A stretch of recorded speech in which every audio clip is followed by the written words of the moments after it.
Presidente Bolsonaro volta a criticar o presidente da França por relativizar a soberania da Amazônia. Governadores pedem R$1 bilhão do fundo da Petrobras para combater incêndios na floresta. Em setembro, presidentes sul-americanos discutirão política única de preservação da Amazônia. Cresce a extração ilegal de ouro em pontos de garimpo no Pará e em Roraima. São Paulo registra a primeira morte por sarampo em 22 anos. Índios tentam ocupar fazenda no Mato Grosso do Sul e são retirados pela polícia militar. Porto Rico se prepara para receber o furacão Dorian, que deve atingir 120 km por hora. Vale tudo para fazer o bem às pessoas no Dia Nacional do Voluntariado. Agora no Jornal das 22.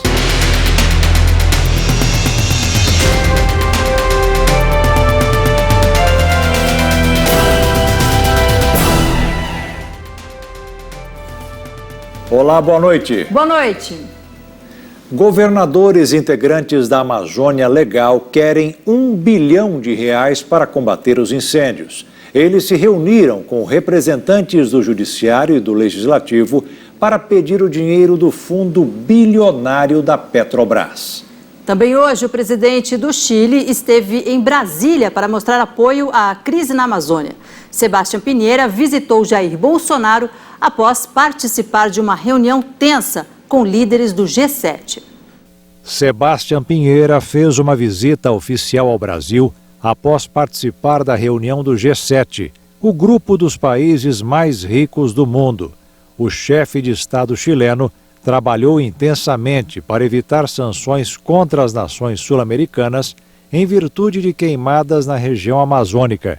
Segundo Bolsonaro, o tema estará em pauta em uma reunião com os presidentes dos países afetados por incêndios florestais. O brasileiro também lembrou as ofensas do presidente francês. Disse que a polêmica uniu os brasileiros e destacou que aceitou a ajuda chilena de enviar 4 aviões para combater os focos de incêndio nos estados da Amazônia. Nós aceitamos o envio de 4 aeronaves para ajudar a combater os focos de incêndio. E, por outro lado, que é muito importante, no meu entendimento, houve um aproveitamento por parte do senhor presidente Macron para se capitalizar perante o mundo como aquela pessoa única, exclusiva, interessada em defender o meio ambiente. Essa bandeira não é dele, é nossa, é do Chile, é de muitos países do mundo. Então, o que ele fez no tocante ao Brasil, né? Primeiro, ao ofender o presidente da República, eleito democraticamente.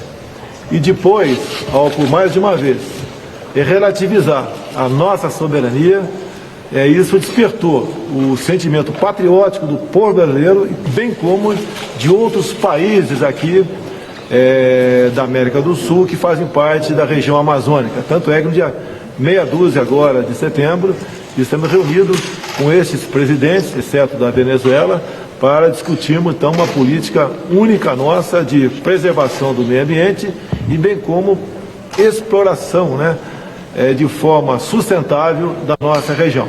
Em outra frente, governadores brasileiros defenderam que parte dos recursos de um fundo bilionário seja revertido para o combate às queimadas na Amazônia. Os recursos foram recuperados pela Operação Lava Jato e repassados à União pela Petrobras, em acordo após a descoberta do maior escândalo de corrupção da história do país. A demanda está nas mãos do presidente do STF, ministro Dias Toffoli. O pleito dos 2,3 bilhões do fundo da Petrobras é que pelo menos 1 bilhão seja destinado, distribuído, 200 milhões para atender um descontingenciamento no Ministério do Meio Ambiente, 400 milhões para o governo federal aplicar em atividades também da Amazônia e 400 milhões diretamente para os governos dos 9, os governos da Amazônia Legal, os 9 estados. Nós estamos acreditando que, diante da carência de recursos, das dificuldades fiscais, das dificuldades de retomada do Fundo Amazônia, que nós defendemos, de também poder receber o que o G7 está disponibilizando, nós temos uma situação nova aí que pode acontecer com mais rapidez. Então nós pleiteamos, conversamos, pedimos celeridade para o ministro, uma vez que as questões fiscais aí são desafiadoras e as ações, sejam as emergenciais que precisam ser feitas na Amazônia e as permanentes, porque não adianta só apagar o fogo agora, o monitoramento, certo? A fiscalização, o controle e a punição de quem pratica atividades ilegais na Amazônia tem que ser permanente. Valdez Góes também disse que os estados podem negociar ajuda com países europeus sem passar pelo governo brasileiro. O diálogo está aberto. Nós comunicamos o governo federal sobre isso, convidamos as embaixadas, comunicamos as embaixadas e solicitamos as audiências. E entendemos que é legítimo esse diálogo. Inclusive porque mesmo com a suspensão do fundo neste momento, muitos estados estão aplicando recursos do Fundo Amazônia. É uma questão até de respeito manter o diálogo com esses países que contribuíram no financiamento do Fundo Amazônia. Enquanto o mundo discute o incêndio na floresta amazônica, uma outra situação também muito criticada, bem observada por ambientalistas, Regiane, está acontecendo bem perto dali, em um dos trechos mais preservados da Amazônia brasileira. Pois é, Jaqueto, monitoramento do Instituto Nacional de Pesquisas Espaciais que descobriu justamente o que eu te interrompi, que é a extração. Exatamente, a extração de ouro e a extração ilegal de ouro ali naquela região. Exatamente, me perdoe a interrupção. Não, que é isso? E esse monitoramento, então, do INPE constatou que houve crescimento nesses pontos de garimpo, né, essa atividade ilegal. A atividade foi monitorada em 3 das terras indígenas que mais sofrem com a extração proibida. 2 ficam no Pará e uma em Roraima. Em uma embarcação dedicada a extrair ouro do leito de um rio na Amazônia, garimpeiros trabalham de forma ilegal. A área isolada fica a 200 quilômetros da cidade mais próxima, no estado de Rondônia. De lá, os tripulantes conseguem ver colunas de fumaça causadas pelos incêndios na região. Ambientalistas culpam os mineradores ilegais, madeireiros, proprietários e invasores de terras pelo ecocídio na região. De nome fictício, Zé acredita que se o governo legalizasse seu trabalho, não seria visto como bandido. Os garimpeiros também são uma classe trabalhadora igual todas as outras, só não tem carteira assinada, esse tipo de coisa, porque não é legalizado. Quando bate a fiscalização, você tem que sair do trabalho que está fazendo, para não ir preso. A tranquilidade sugere que os controles são uma exceção. A draga tem cerca de 20 metros de comprimento e é considerada de pequena ou média mineração. Um tubo conectado a uma bomba suga a terra do fundo do rio, que então passa por uma série de processos de separação até alcançar o ouro bruto. Ambientalistas denunciam o uso indiscriminado do mercúrio, que atua como ímã para separar o metal e causa danos ambientais irreparáveis. O mercúrio ele é usado para juntar o ouro. Ele funciona como se fosse o ímã no ferro. Aí nós usa para juntar o ouro. Depois que ele está junto, nós queima o ouro e o mercúrio sai todinho dele de novo. E é guardado em um recipiente, que depois ele vem a ser reutilizado de novo. Nesta zona do rio, a ganância de muitos deixou o leito praticamente vazio. Ainda assim, o salário médio de Zé é de R$3.000 a R$4.000. Os 5 operadores e a cozinheira que formam a tripulação vivem na draga e se revezam em um esquema de 10 dias de descanso e 30 dias de trabalho, sem telefone, televisão ou internet. O relator da reforma da Previdência, senador Tasso Gereissati, leu hoje o seu parecer na Comissão de Constituição e Justiça e apontou algumas alterações ao texto que foi aprovado na Câmara dos Deputados. Entre as mudanças está o encaminhamento de uma proposta de emenda à Constituição que deve tramitar de forma paralela à atual. Nela está prevista a inclusão de estados e municípios nas novas regras. Antes mesmo do início da leitura do relatório, a presidente da Comissão de Constituição e Justiça, senadora Simone Tebet, do MDB, antecipou a grande quantidade de emendas que já tinham sido apresentadas pelos parlamentares. Nós estamos, por enquanto, vamos ler o relatório e temos ainda que deliberar sobre a PEC principal. Não sabemos nem se ela vai ser aprovada nesta comissão. E em sendo aprovada, o foro competente para dirimir qualquer dúvida em relação à PEC paralela passa a ser o plenário do Senado. O relator da proposta, senador Tasso Gereissati, do PSDB, leu as 58 páginas do seu parecer favorável à matéria.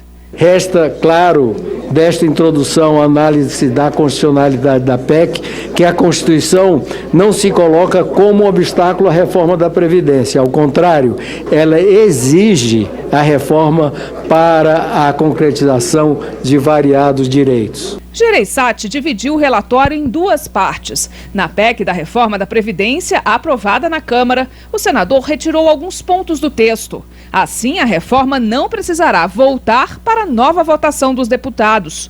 O relator retirou da reforma pontos relativos ao benefício de prestação continuada, o BPC, que permitia reduzir a concessão de novos benefícios. Também foi retirado o trecho que impedia estados e municípios de cobrar alíquotas extraordinárias de previdência em caso de déficit. E ainda dispositivo que tornava mais dura a aposentadoria especial de trabalhadores expostos a agentes nocivos, como mineradores. O senador apresentou uma PEC paralela, que permite estender a reforma aos servidores públicos dos estados, desde que os governadores aprovem uma lei ordinária nas assembleias legislativas. Em caso de aprovação, a reforma é automaticamente estendida aos municípios. Se um prefeito for contrário à lei estadual, terá 1 ano para aprovar na Câmara dos Vereadores uma lei para rejeitar a reforma. Gereissati aproveitou para propor ajustes na reforma original aprovada na Câmara e propôs que nenhum pensionista terá renda menor que um salário mínimo. Assim, o relator aumentou o valor do benefício recebido por pensionistas com filhos menores de idade e acrescentou pelo menos 10% no valor da aposentadoria por incapacidade em caso de acidente de trabalho. O senador manteve a contribuição mínima de 15 anos para homens e mulheres, para quem já está ou irá ingressar no mercado de trabalho, e propôs reabrir o prazo para servidores federais optarem pelo regime de previdência complementar, o FUNPRESP. Para cobrir essas concessões, Tasso Gereissati apresentou novas fontes de arrecadação. Entre elas, a cobrança da previdência de setores que atualmente estão isentos, como empresas de exportação do agronegócio e entidades filantrópicas das áreas de saúde e educação. Continuariam isentas as santas casas e entidades que atuam na área assistencial. Além disso, também seria cobrada de empresas beneficiadas pelo Simples a parcela da contribuição previdenciária relativa a acidente de trabalho. Nas contas do relator, as novas concessões vão diminuir a economia em 95 bilhões de reais. Mas as novas fontes de receita podem gerar 155 bilhões, o que elevaria a economia final com a Previdência para 1 trilhão de reais pelos próximos 10 anos. Valor acima da previsão de reforma que veio da Câmara, que era de 933,5 bilhões. Além dos 350 bilhões de reais que serão economizados se for aprovada a extensão da reforma para os estados. Após a leitura, a presidente da CCJ concedeu um prazo de vista de 5 dias, tempo para os parlamentares analisarem o texto que foi apresentado. A proposta de emenda à Constituição, que muda as regras da aposentadoria, deverá ser votada aqui na comissão na próxima quarta-feira. A expectativa é que a PEC seja incluída no dia 10 de setembro na pauta do plenário do Senado, quando deve ocorrer uma sessão dedicada ao debate do tema. A votação em primeiro turno está prevista para dia 24 e a estimativa é que a do segundo turno ocorra em 10 de outubro. Para ser aprovada, a proposta precisa de ao menos 3/5 dos votos favoráveis, o equivalente a 49 senadores nas 2 rodadas de votação em plenário. A defesa do ex-presidente Lula pediu ao Supremo Tribunal Federal a anulação de sentenças do juiz Sérgio Moro pela Operação Lava Jato. Os advogados do petista querem que seja estendida a ele a decisão do STF que favoreceu o ex-presidente da Petrobras, Aldemir Bendini. Ontem, a condenação de Bendini foi anulada pelo Supremo. A defesa do ex-presidente Lula pediu anulação das penas no caso do triplex, pelo qual o petista está preso, e no caso do sítio de Atibaia. Além disso, os advogados de Lula querem anular as alegações finais da ação sobre um suposto terreno dado pela Odebrecht para o Instituto Lula. De acordo com a defesa do petista, nas 2 condenações, os delatores apresentaram alegações com conteúdo incriminatório e o prazo para a argumentação foi o mesmo dado a Lula, o que, segundo a defesa, se mostra similar ao que aconteceu no caso do ex-executivo Aldemir Bendini. Na terça-feira, a 2ª turma do Supremo Tribunal Federal anulou a condenação do ex-presidente da Petrobras e do Banco do Brasil. Os ministros entenderam que, por ter sido delatado, Bendini tem o direito de falar por último no processo no qual foi condenado, depois da manifestação dos delatores. Foi a primeira vez que o STF derrubou uma condenação feita pelo ex-juiz Sérgio Moro e atual ministro da Justiça. A solicitação será analisada pelo relator da Lava Jato no Supremo, o ministro Edson Fachin, que pode decidir sozinho levar o caso à 2ª turma ou ao plenário do STF. Não há previsão de quando o pedido da defesa do ex-presidente será apreciado pelos ministros. E agora há pouco, o ministro do Supremo Tribunal Federal, Edson Fachin, relator da Lava Jato, retornou o processo em que o ex-presidente Lula é réu no caso das terras doadas pela Odebrecht para o Instituto Lula. Com isso, o magistrado ordenou que a Justiça ouça todos os réus novamente. E veja a seguir, Distrito Federal e Presidência da República assinam convênio sobre ação voluntária. E ainda, furacão Dorian pode atingir Porto Rico em 48 horas. Índios tentaram ocupar no final da manhã de hoje uma fazenda às margens do Anel Viário de Dourados, no Mato Grosso do Sul, e foram retirados por seguranças e pela Polícia Militar. O clima no local é de tensão. De um lado estão os índios, muitos deles encapuzados e fazendo danças de guerra. Do outro, seguranças da estância Parque dos Eucaliptos. A propriedade tem 51 hectares e fica ao lado do Jardim Monte Carlo, onde moram centenas de famílias, e a pouco mais de 5 quilômetros do centro de Dourados.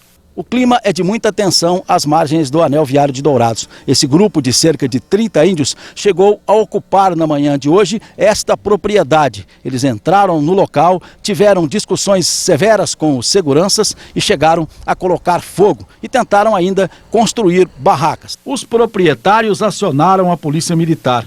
O Corpo de Bombeiros também foi chamado porque a pastagem estava pegando fogo. O incêndio foi controlado pelos bombeiros com a ajuda deste trator.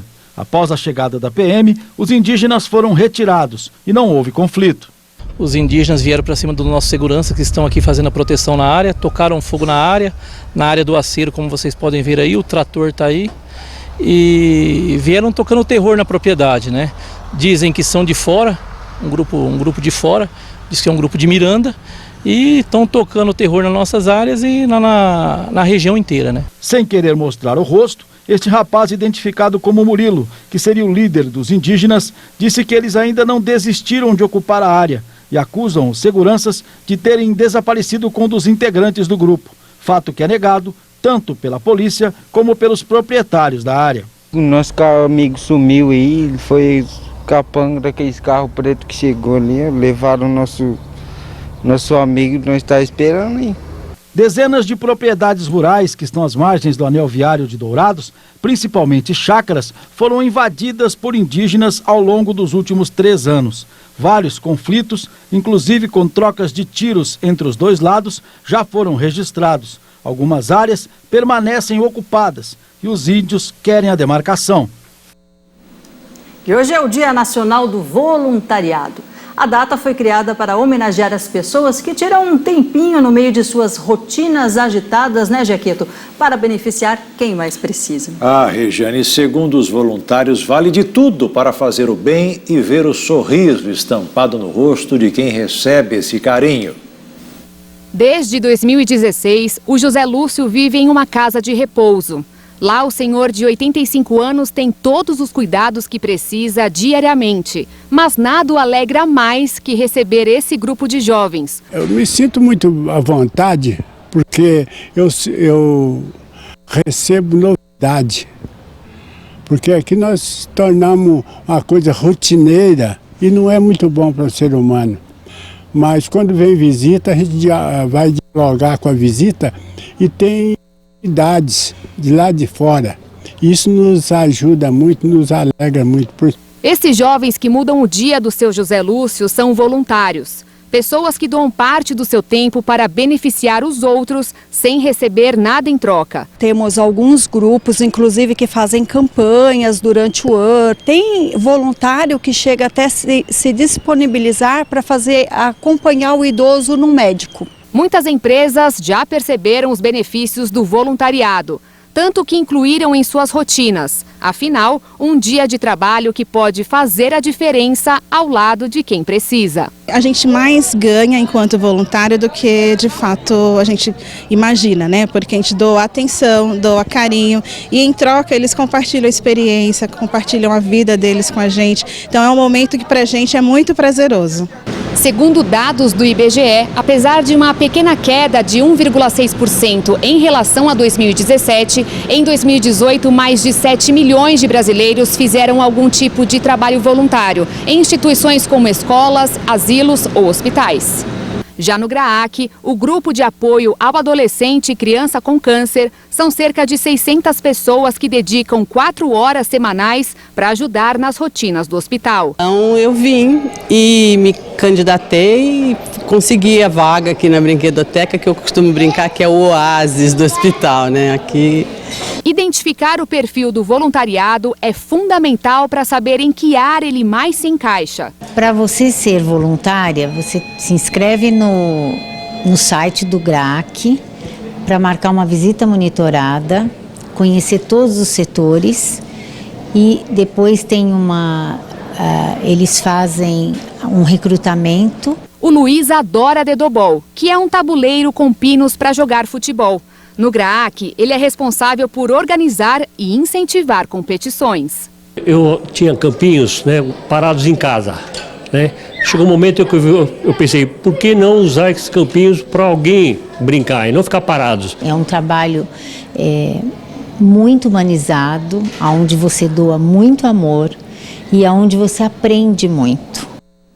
E ainda em comemoração ao Dia do Voluntário, o presidente Jair Bolsonaro assinou um decreto que autoriza a capacitação de servidores públicos federais a fazer cursos conjugados com atividades voluntárias.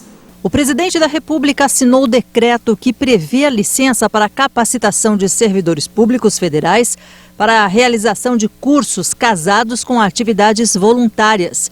O programa Pátria Voluntária está vinculado ao Ministério da Cidadania e é coordenado pela primeira-dama Michele Bolsonaro. Uma das inovações do decreto é a possibilidade de o servidor utilizar a licença para capacitação para realizar atividade voluntária, quando essa atividade estiver conjugada a um curso que vise o aprimoramento do servidor e, em consequência, a melhoria do serviço ofertado à população. O Ministério da Economia também prepara uma instrução normativa que estabelece o trabalho voluntário como critério de desempate em seleções públicas. No Ministério da Educação, o trabalho voluntário será computado como crédito complementar nas instituições de ensino federais e estaduais.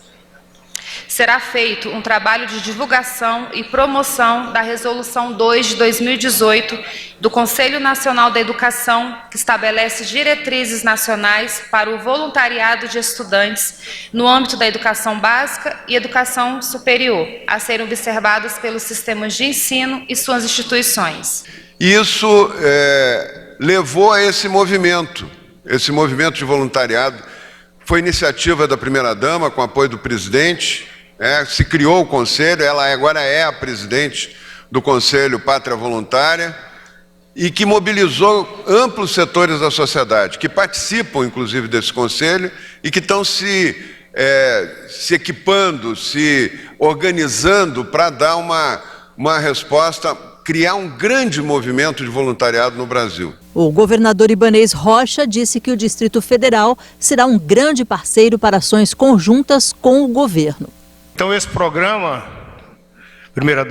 Primeiras Damas, ele tem um potencial muito grande, um potencial enorme de dar um pouco de carinho a essas pessoas que estão tão sofridas nesses momentos de dificuldade porque passa o nosso país.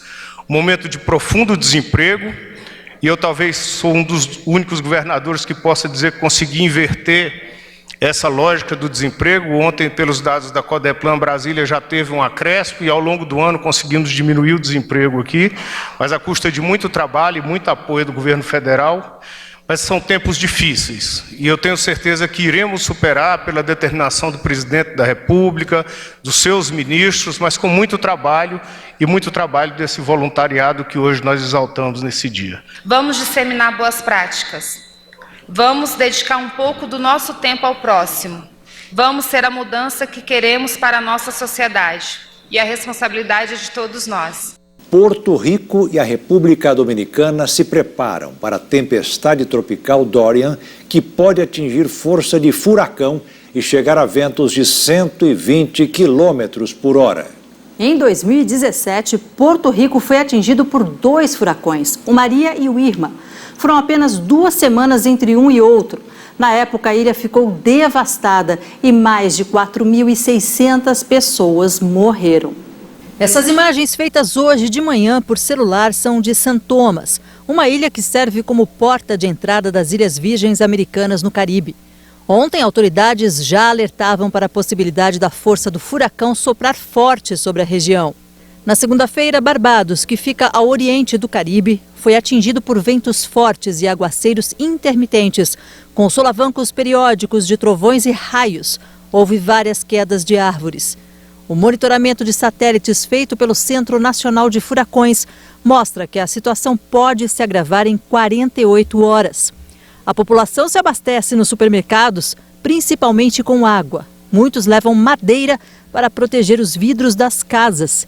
Em alguns lugares, os moradores estão revestindo por inteiros as moradias, com medo da força do furacão. A governadora de Porto Rico, território americano não incorporado, declarou estado de emergência e colocou os moradores em alerta para possíveis estragos. O presidente Donald Trump declarou estado de emergência em Porto Rico, autorizando a assistência federal às autoridades locais.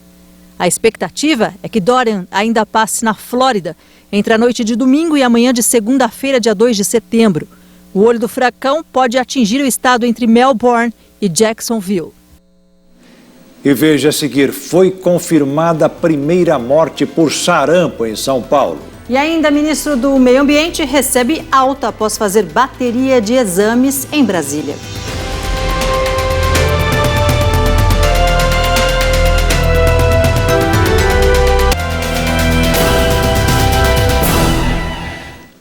O Banco Central divulgou hoje as taxas de juros do cheque especial e do cartão de crédito. Mesmo com ambos os encargos estariam acima dos 300% no mês de julho, houve queda, pelo menos na taxa do cheque especial. A taxa média do cheque especial, de acordo com o Banco Central, recuou 322,9% em junho para 318,7% em julho. Já no cartão de crédito de pessoa física, houve uma pequena alta de 300,1% em junho para 300,3% em julho deste ano. O comportamento dos juros bancários em julho e na parcial do ano acontece em um ambiente de estabilidade de taxa básica da economia, que caiu de 6,5% para 6% ao ano no fim do mês passado. No mercado financeiro, o dólar fechou em queda nesta quarta-feira. A moeda norte-americana caiu 0,014% e encerrou o dia cotada a R$ 4,157 na venda. E a Secretaria Municipal de Saúde de São Paulo confirmou hoje a primeira morte por sarampo no estado. A vítima foi um homem de 42 anos, sem registros de vacinação. Essa é a primeira morte por sarampo registrada no estado desde 1997. De acordo com a Secretaria de Saúde do Estado, o homem foi diagnosticado com suspeitas de sarampo e os sintomas se agravaram. A vítima tinha uma imunodeficiência depois de ter passado por uma cirurgia de retirada do baço. O secretário de Vigilância em Saúde do Ministério da Saúde, Wanderson Oliveira, afirmou que o homem tinha histórico de leucemia. Não foi divulgado o hospital onde o homem foi atendido. A morte ocorreu na capital paulista. O óbito aconteceu no dia 17, mas as informações só puderam ser confirmadas após exames. Segundo a Secretaria Municipal de Saúde de São Paulo, foram realizadas ações de bloqueio nas áreas em que a vítima vivia. De acordo com o novo boletim epidemiológico da doença, o Brasil registrou nos últimos 90 dias 2.331 casos confirmados de sarampo em 13 estados. O Ministério da Saúde começou a enviar nesta semana 1.600.000 doses extras da vacina tríplice viral para a imunização de crianças de 6 meses a 11 meses e jovens entre 15 e 29. O governo federal também adquiriu outras 28.700.000 doses adicionais das vacinas para garantir o abastecimento do país até 2020. Para que nós evitemos a sustentabilidade da transmissão, eu tenho que aumentar a minha cobertura. E o que nós queremos é homogeneizar a cobertura vacinal no Brasil, principalmente nas faixas etárias mais vulneráveis. A vacina tríplice viral está disponível em todos os postos de vacinação do país. Ao todo, o Ministério enviou para os estados 17.700.000 doses da vacina. A equipe médica que atendeu o ministro do Meio Ambiente, Ricardo Salles, descartou a hipótese dele ter tido um ataque cardíaco. Ele recebeu alta no início da tarde após passar por uma série de exames. O ministro do Meio Ambiente, Ricardo Salles, foi hospitalizado na noite de terça-feira com um quadro de mal-estar.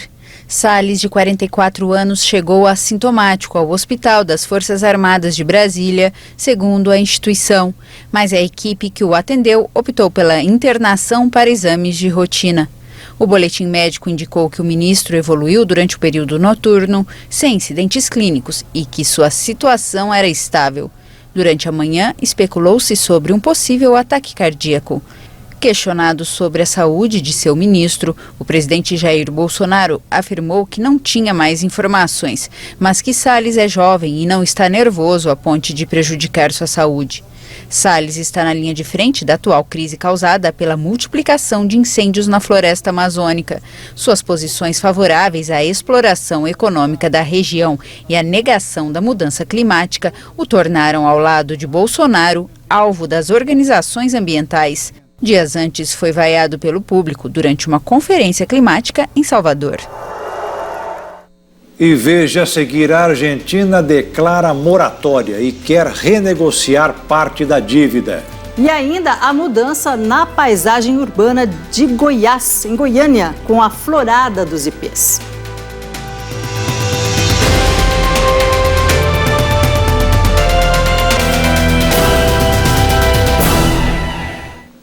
A Argentina pediu ao Fundo Monetário Internacional a revisão dos vencimentos da sua dívida de 56 bilhões de dólares que começam em 2021.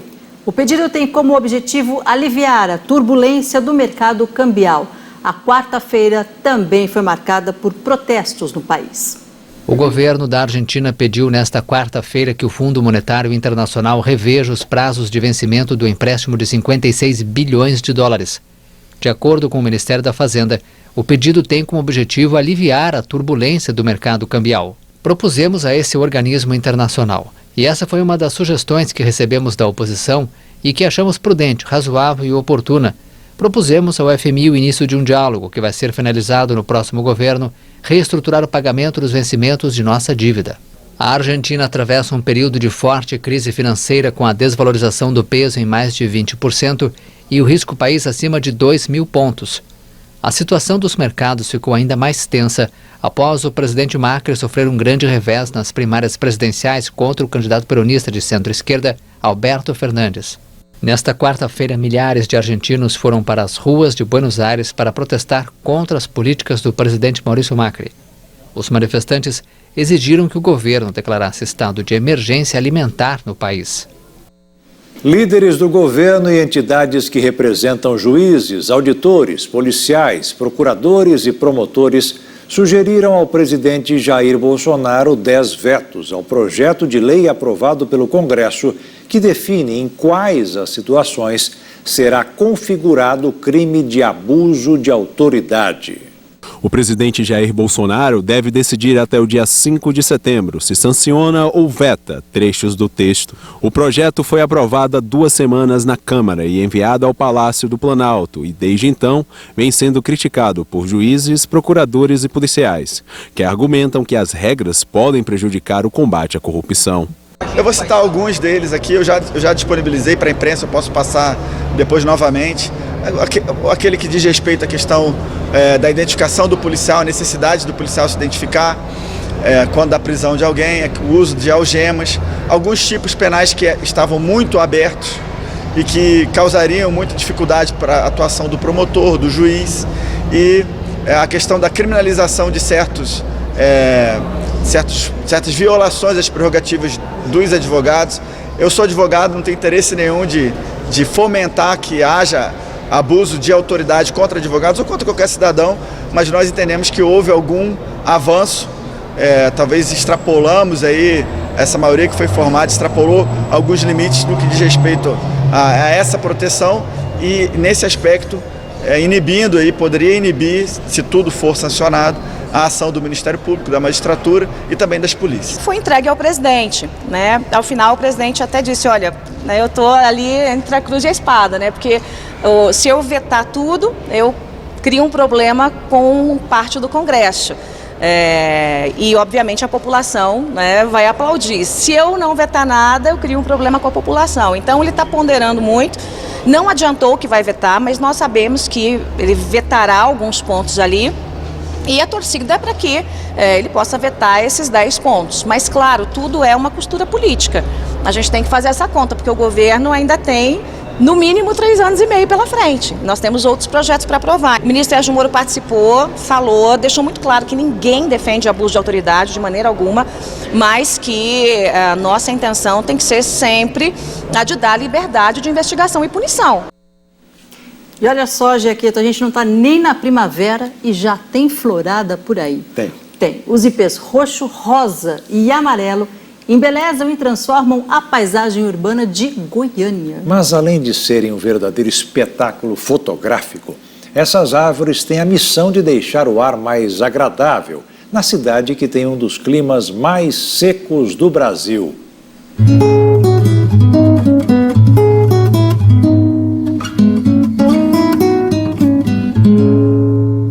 Em Goiás nem é preciso ir ao campo para apreciar essa maravilha da natureza.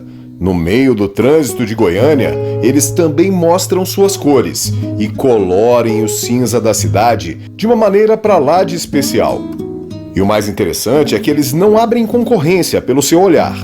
Cada cor de ipê reina sozinha durante um pequeno período, fazendo um verdadeiro revezamento de cores pelas ruas. O ipê é uma árvore do Brasil. Tem em todo canto e é muito bom que tenha.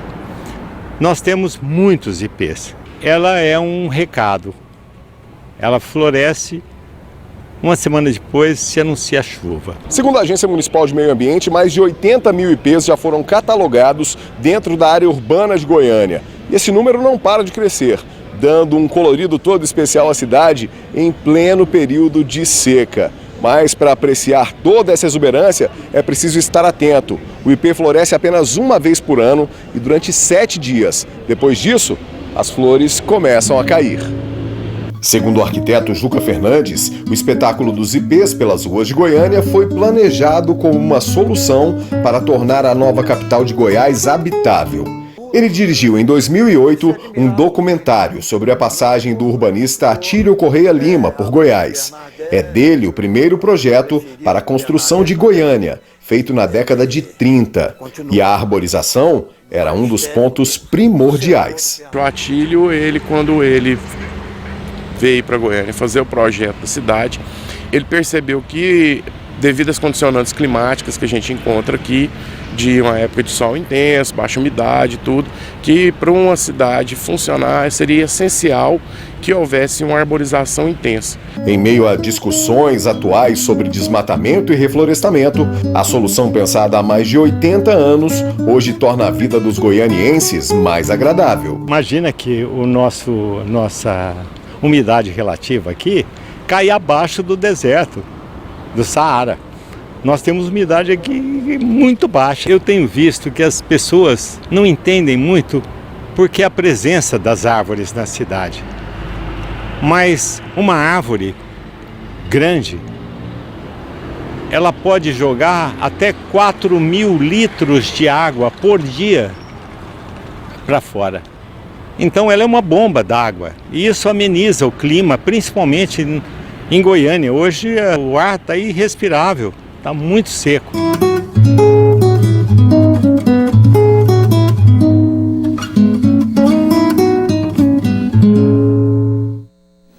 E o Jornal das 22 termina aqui. Tenham todos uma ótima noite. A gente se vê amanhã. Boa noite. Fiquem na paz. Tchau.